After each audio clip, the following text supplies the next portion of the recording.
What if the biggest NFL draft scandal wasn't about who got picked, but about who was silenced? In a league that thrives on competition, transparency, and performance, there's a storm brewing, and it all centers around Shadore Sanders. Not for what he said, but for what we weren't allowed to see. The NFL draft is supposed to be about merit, about game tape, about leadership. But somewhere along the way, the rules of the game shifted. We've seen teams play favorites before, but this time the manipulation feels blatant. It began when the New York Giants released their pre-draft interview footage with Jackson Dart, a rising quarterback prospect who already had question marks around him. The footage wasn't flattering, tense, awkward, and by many accounts, damaging. Dart looked rattled, unprepared, certainly not the face of a franchise leader. The Giants made no attempt to hide it. They threw it to the public without mercy. But here's the twist. Shadore Sanders also sat down for an interview with the Giants, and that footage, gone, hidden, never released, not leaked, not even acknowledged. The silence was deafening, and it didn't take long for fans and analysts to ask the obvious question, why are we allowed to dissect one quarterback but not the other? What was in that Sanders interview that made it untouchable? If this was just about football, his stats and performance tell one story. But if it's about something deeper, ego, image control, power plays, then Sanders might have been judged by rules no one else was forced to play under. The first domino fell when Dart's footage went public. Insiders called it a disaster. His answers were shaky, his body language stiff. It was the kind of performance that can instantly tank a prospect's draft value. But while the public roasted Dart for his awkward showing, Sanders' interview was quietly buried. No clips, no quotes, no worst moment for the media to run with, just rumors. Some said he walked out, others claimed he showed no humility. A few insisted it went fine, but the Giants didn't want to fuel the hype.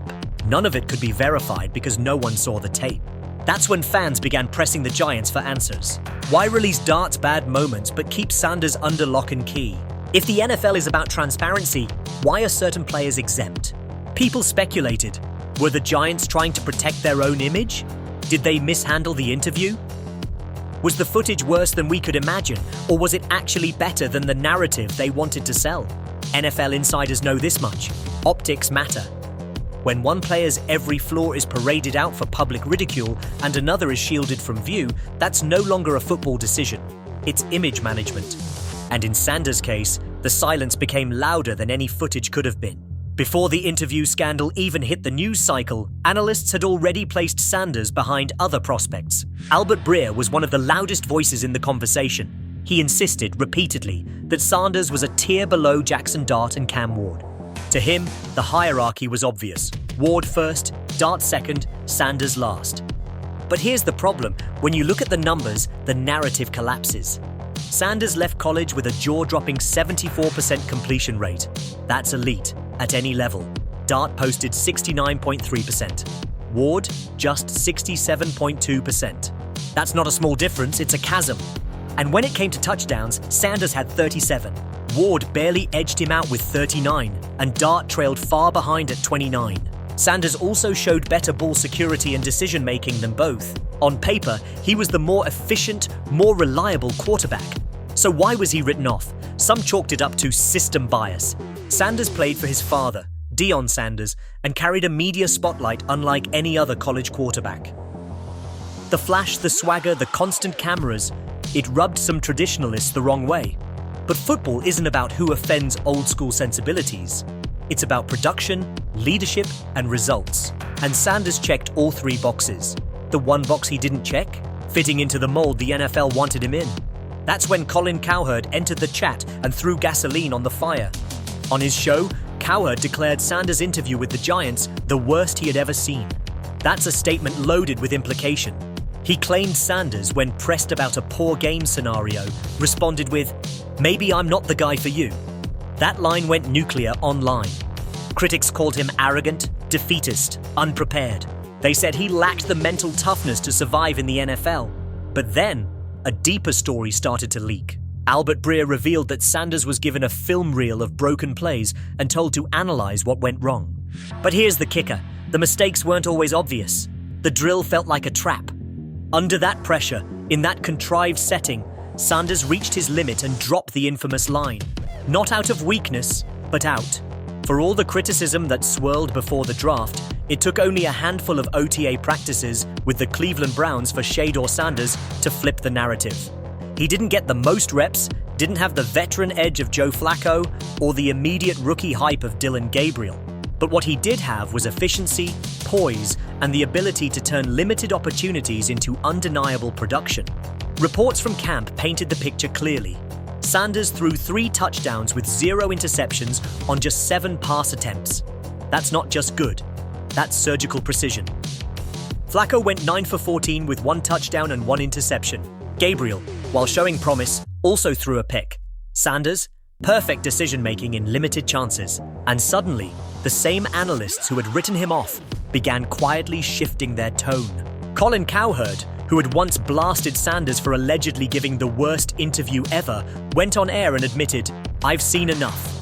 He declared Sanders the most promising quarterback in Browns camp, and even pushed for him to get first-team reps ahead of a Super Bowl MVP and a highly touted rookie. That's how quickly perception changes in the NFL. What changed about Sanders? Nothing. What changed was the proof on the field. In just a few controlled snaps, he forced the conversation to move away from narratives and back to reality. And that reality was simple. The kid could play. But here's the uncomfortable truth. This controversy was never purely about football. It was about control, optics, and the NFL's obsession with managing its image. From the moment Sanders declared for the draft, a narrative was set.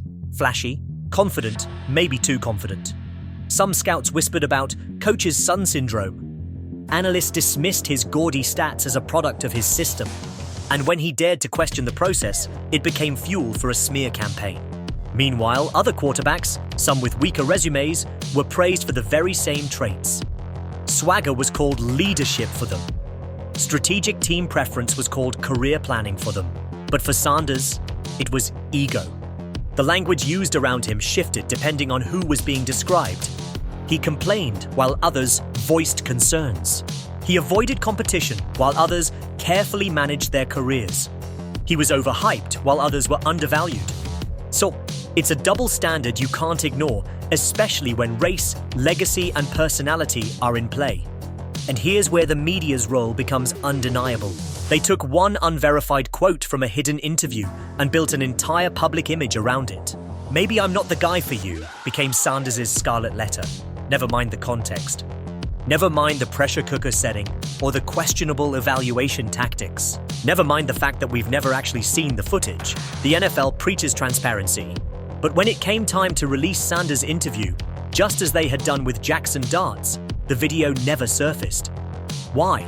If Sanders really was immature, if he truly tanked his chances, wouldn't releasing the footage confirm it once and for all? Unless, of course, the footage told a different story. One that didn't fit the narrative the Giants, or perhaps the league itself, wanted out there. Which raises a darker possibility. Maybe Sanders wasn't the problem. Maybe the process was. Think about how the NFL evaluates quarterbacks. The combine and interview process reward polished answers, safe responses, and compliance with the status quo. The league loves team guys who smile, nod, and follow the script. But what if you don't fit that mold? What if you're direct? What if you challenge the process itself? Suddenly you're difficult. And that's exactly what seemed to happen with Sanders. He didn't give the answers they wanted. He questioned the methodology. He refused to be a puppet in their controlled narrative. And in return, the league's gatekeepers painted him as a liability.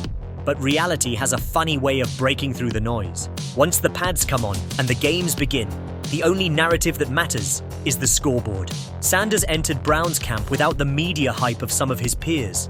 But with every rep, he chipped away at the labels they'd slapped on him. Efficient, accurate, calm under pressure. A quick processor who knows how to read a defense. These are not traits of an arrogant pretender. They're the hallmarks of a quarterback who belongs. And in the NFL, belonging isn't about how you answer a hypothetical in a conference room. It's about producing when it counts. Now the league finds itself in an awkward position. They can admit they misread him, that the hidden footage and pre-draft smear campaign did him dirty. Or they can double down, pretending his early success is just a fluke, hoping he fades before the story becomes too embarrassing to bury. But Sanders isn't waiting for their approval. He's doing what every great player does, stacking.